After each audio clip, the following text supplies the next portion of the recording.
Halo semuanya, selamat pagi, siang, sore, malam, tergantung kapan kamu nonton video ini. Di video ini saya bakal ngebahas materi terakhir dari kuliah kita, yaitu adalah penerjemahan audiovisual. Sebenarnya ini sudah kamu kerjakan sebelumnya saat kamu mengerjakan transkripsi yang sudah dikumpulkan. Em, jadi ini akan melanjutkan pekerjaan kalian yang di video judulnya bukan batuk biasa. Nah, saya akan membahas sedikit sekilas teorinya dan mungkin lebih banyak ke prakteknya karena ini akan jadi bagian dari UAS mata kuliah ini.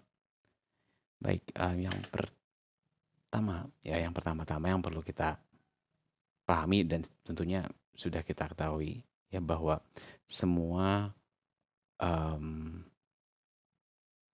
video yang bersubtitle itu terdiri dari 3 komponen utama, yaitu bahasa lisan atau tuturan lisan yang diucapkan oleh karakter atau narator di videonya, lalu gambarnya sendiri ya di videonya, dan subtitle itu sendiri. Ya, jadi interaksi antara 3 komponen ini yang menjadikan sebuah video yang bersubtitle itu bisa dimaknai dengan baik. Oke. Nah, kemudian subtitle ini sering juga dibilang namanya penerjemahan dalam atau penerjemahan yang dibatasi oleh ruang dan waktu atau ada limitasi temporal dan spasial yang menjadi unik terhadap subtitling, ya, bahwa subtitle itu atau dalam subtitle itu teks tertulis itu hadir bersamaan dengan sistem tanda lainnya, ya, ada gambar, ada suara, dan ketiganya mesti berkesinambungan, mesti selaras. Ya, ini yang tentunya membedakan subtitling dengan penerjemahan di medium lain. Ya, namun tentunya ini tidak terbatas pada video saja atau film. Ya, video game misalnya juga atau lokalisasi pelokalan software juga melibatkan ketiga elemen ini seringkali.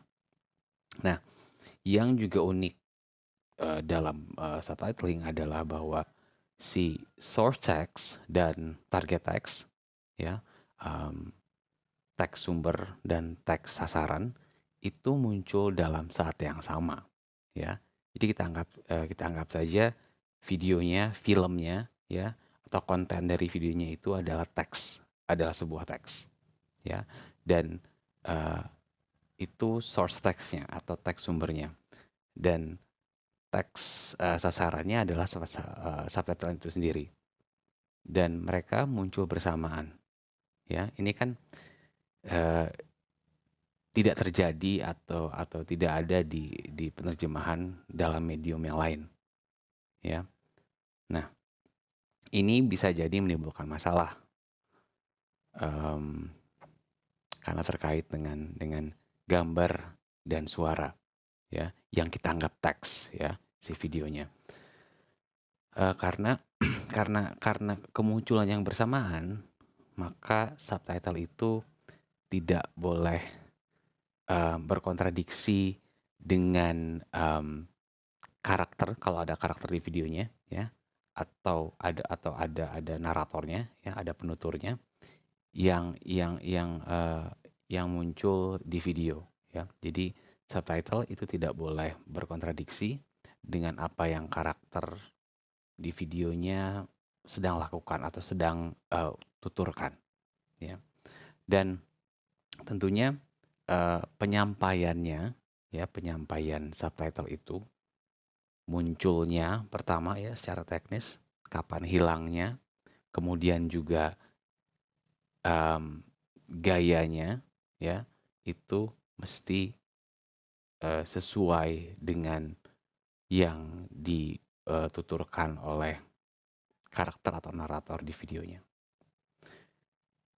Itu kamu sudah tahu tentunya ya. Kita tahu bagaimana menonton video dengan gimana rasanya nonton video dengan subtitle yang buruk ya. Jadi mungkin kita bisa bilang bahwa subtitle yang jelek itu selain terjemahannya juga adalah deliverynya, ya. Timingnya nggak pas ya. Nanti kita akan bahas lebih jauh lagi tentang timing, ya. Dan tentunya kenapa tadi saya di awal bilang bahwa subtitling ini adalah penerjemahan atau suatu bentuk penerjemahan yang dibatasi oleh ruang dan waktu. Maksudnya ada limitasi temporal dan spasial, ya. Spasial itu pertama bahwa dimensi layar itu membatasi berapa banyak karakter yang bisa muncul, ya, di satu frame. Biasanya nggak satu frame, tapi standarnya 6 frame itu bisa muncul berapa karakter, ya. Jadi tentunya ini akan memengaruhi terjemahan kita nantinya, ya. Dan tapi sih kalau sekarang sih kebanyakan layar ya itu sudah widescreen, setidaknya sudah 16:9, ya. Jadi cukup panjang sih ya. Tapi yang lebih sulit lagi adalah bahwa subtitle itu melibatkan peralihan dari bahasa lisan ke bahasa tulis, ya. Dari bunyi ke teks, dari bunyi bahasa ke teks. Itu saja satu sudah masalah ya, belum masuk ke terjemahannya. Dari bahasa lisan ke bahasa tulis, ya. Yang bahasa lisan yang pertama cenderung lebih panjang dari bahasa tulis, ya. Dan belum lagi kita dibatasi oleh dimensi layar. Ini menjadi tantangan tersendiri dalam subtitle, ya. Maka dari itu bahasa tulis ya atau teks yang menjadi subtitle itu biasanya sangat dipangkas ya dari versi lisannya, ya. Jadi ujaran tuturan yang diucapkan oleh narator atau karakter di video itu dalam versi teksnya, dalam subtitlenya seringkali akan dipangkas, ya. Karena untuk mengakomodasi subtitlenya supaya dia muncul di layar, ya, pas di layarnya dan juga pas timingnya. Nah, kedengarannya mungkin mudah ya, tapi ini bisa jadi menyulitkan juga ya pada prakteknya. Nah, tadi bicara tentang timing ya, tentang kapan munculnya baris subtitle itu di layar dan kapan hilangnya. Ini terkait dengan yang namanya kemampuan atau kecepatan membaca penonton, ya. Pada umumnya kita sebagai penonton, ya, ketika kita menonton video ini kita punya batasan waktu, ya. Seberapa cepat kita bisa menangkap teks dan bukan cuma teks kan, yang pada saat yang sama yang tampil di layar ada gambar, ya, ada gambar bergerak videonya, ada juga teksnya, ada bunyinya, ya, ada suaranya yang kita lihat, yang kita dengar, yang kita baca pada saat yang sama. Ya, jadi pada umumnya orang itu bisa membaca dengan nyaman ya em, dalam waktu 6 detik ya, tidak lebih eh, eh, tidak kurang dari itu ya. Dan biasanya kalau kamu lihat di layar itu subtitle nyamannya itu tidak lebih dari 2 baris. Ya, kalau udah 3-4 baris itu udah sangat tidak nyaman ya, apalagi 4 baris. Em, dan juga em, setiap barisnya itu biasanya terdiri dari 37 karakter, termasuk spasi ya. Em, tapi kalau ini sih biasanya ada gaya selingkuh masing-masing ya.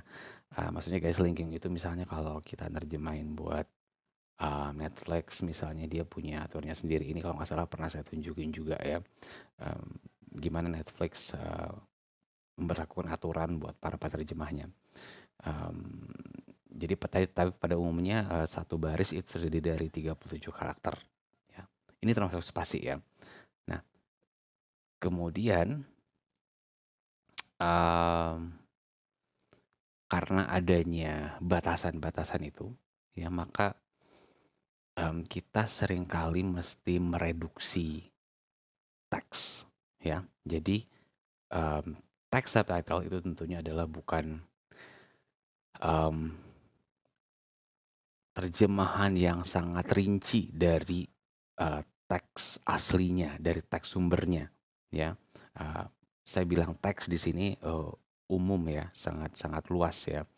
Em, tuturan ya, bahasa lisan yang kita terjemahkan ke dalam bentuk teks ya, tentunya kita tidak bisa menangkap semuanya ya, dan kita tampilkan di layar ya. Kita punya batasan spasial dan temporal, jadi tentunya subtitle ini tidak pernah utuh ya, dan mungkin tidak pernah terlalu terperinci jadinya ya. Em, nah, ada yang namanya text reduction ya, atau kita mesti memangkas uh, text subtitle. Ya, kenapa kita perlu memangkasnya? Tadi selain kita punya limitasi temporal dan spasial, ya, um, baik lagi ke yang tadi saya sebutkan di awal bahwa kita punya uh, keterbatasan ya dalam menyerap informasi melalui channel, atau bukan channel ya, punya indera yang berbeda ya. Tentunya kita bisa lebih cepat mempersepsi bahasa lisan daripada bahasa tulis. Ya, kita lebih cepat dengar daripada baca pastinya ya. Nah, pada saat yang sama kan ketika uh, kita nonton ya video yang bersubtitle, kita melakukan keduanya secara bersamaan ya. Kita lihat gambar yang bergerak ya, dan juga pada saat yang sama baca ya. Si gambarnya gerak atau karakternya ngapain gitu di gambar di videonya, kita melakukannya pada saat yang sama dengan saat kita baca ya. Jadi um, ada tentunya batasan, ada keterbatasan yang mengharuskan kita membatasi uh, subtitlenya ya. Kemudian juga nah ini yang tadi saya sebutin ya, bahwa pada saat yang sama kita membaca, nonton, dan dengar gitu ya. Ini kalau ada overload ya, information overload, terlalu banyak informasi yang tampil di layar, ini bisa menimbulkan yang ketidaknyamanan ketika kita menontonnya ya. Dan yang terakhir,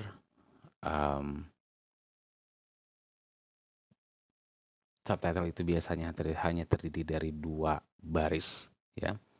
dan, berapa banyak teks yang, eee, terdapat pada baris itu juga ini nantinya, eee, bergantung pada, timing ya, juga bergantung pada kecepatan membaca ya. Tadi aturan 6 detik itu, sudah menjadi standarnya. Jadi, eee, kalau kurang dari itu kayaknya akan menjadi, ketidaknyamanan ya, di penontonnya, oke. Juga nantinya nah ini kan di video yang, bukan batuk biasa itu, eee, memang si, karakternya ngomongnya cepet-cepet ya, karena, mereka bicara dalam bahasa Indonesia, dengan dialek, Papua ya. Jadi, eee, ini mungkin akan berpengaruh pada saat kita mengatur timingnya ya. Baik. Nah, jadi, sedikit, penjelasannya tentang subtitle mungkin itu ya. Nah, kita sekarang akan, melihat bagaimana sebetulnya, kita membuat satu subtitle, untuk membuat subtitle untuk sebuah video. Videonya adalah video, bukan batuk biasa yang kemarin sudah kalian kerjakan transkripsinya, dan jadi sekarang kalian sudah punya transkripsi ya, transkripsi masing-masing yang sudah di-submit di Google Classroom waktu itu, dan kita akan membuat subtitle dari transkripsi yang sudah kamu buat itu.